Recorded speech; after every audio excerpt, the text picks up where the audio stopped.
The wisest person I ever met in my life, a third grade dropout. Wisest and dropout in the same sentence is rather oxymoronic, like jumbo shrimp.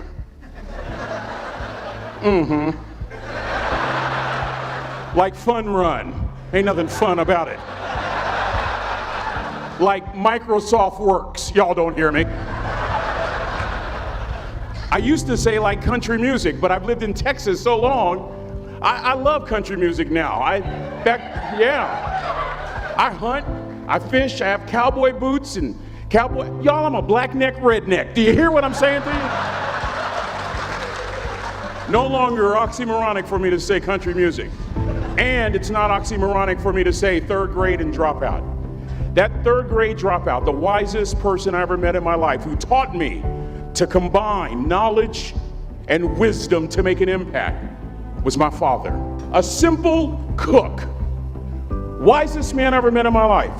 Just a simple cook. Left school in the third grade to help out on the family farm, but just because he left school doesn't mean his education stopped. Mark Twain once said, "I've never allowed my schooling to get in the way of my education."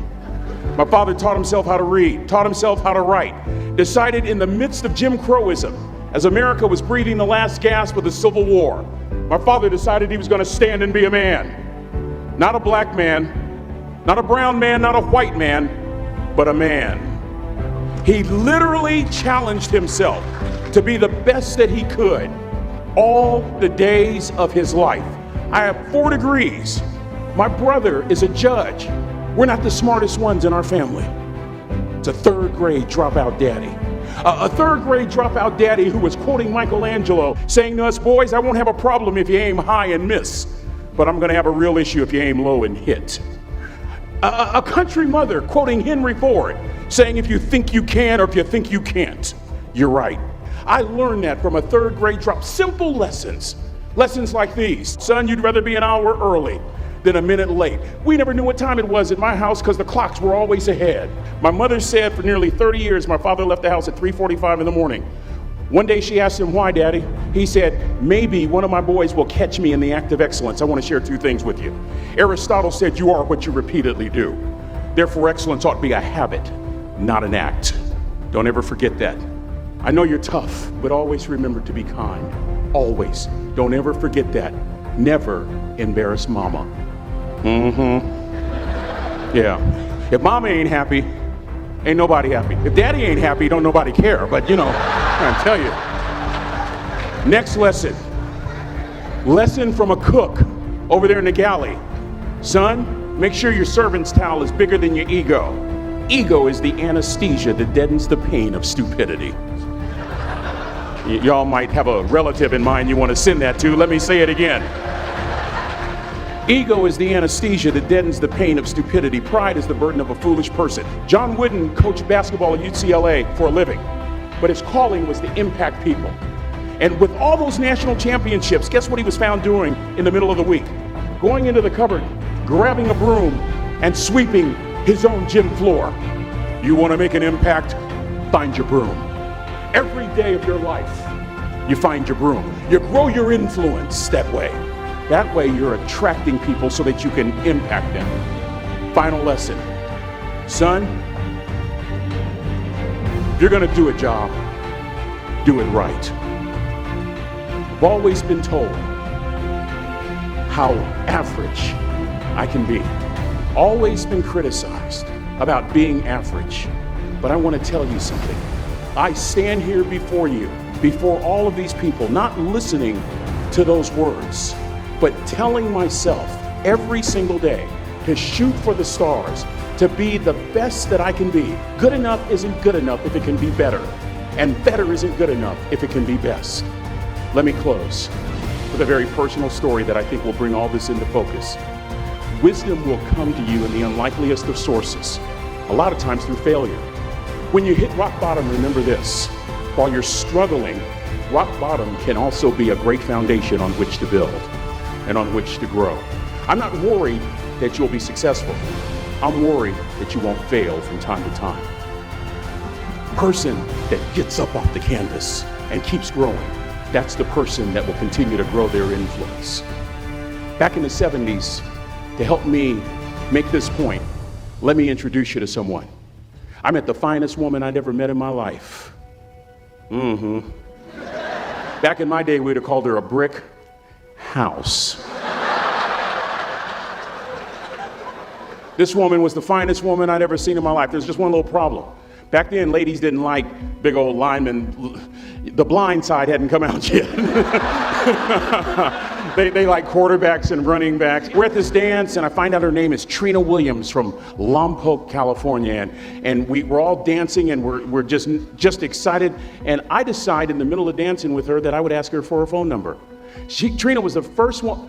Trina was the only woman in college who gave me her real telephone number. The next day, we walked to Baskin & Robbins ice cream parlor. My friends couldn't believe it. This has been 40 years ago, and my friends still can't believe it. We go on a second date, and a third date, and a fourth date. We drive from Chico to Vallejo so that she could meet my parents. My father meets her. My daddy, my hero, he meets her, pulls me to the side and says, "Is she psycho?" But anyway, we go together for a year, 2 years, 3 years, 4 years. By now, Trina's a senior in college. I'm still a freshman, but I'm working some things out. I'm so glad I graduated in 4 terms. Nixon, Ford, Carter, Reagan. So now it's time to propose. So I talk to her girlfriends, and it's California, it's in the 70s, so it has to be outside. You have to have a candle, and you have to have, some chocolate. Listen, I'm from the hood. I had a bottle of Boone's Farm wine. That's what I had. She said yes. That was the key. I married the most beautiful woman I'd ever seen in my life. Y'all ever been to a wedding, and even before the wedding starts, you hear this? How in the world? And it was coming from my side of the family.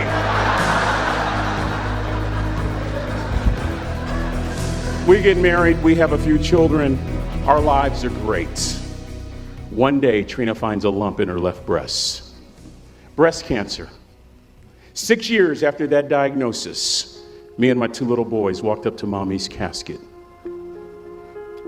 And for 2 years, my heart didn't beat. If it wasn't for my faith in God, I wouldn't be standing here today.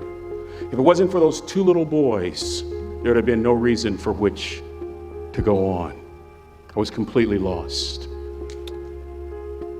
That was rock bottom. You know what sustained me? The wisdom of a 3rd grade dropout. The wisdom of a simple cook. We're at the casket. I'd never seen my dad cry.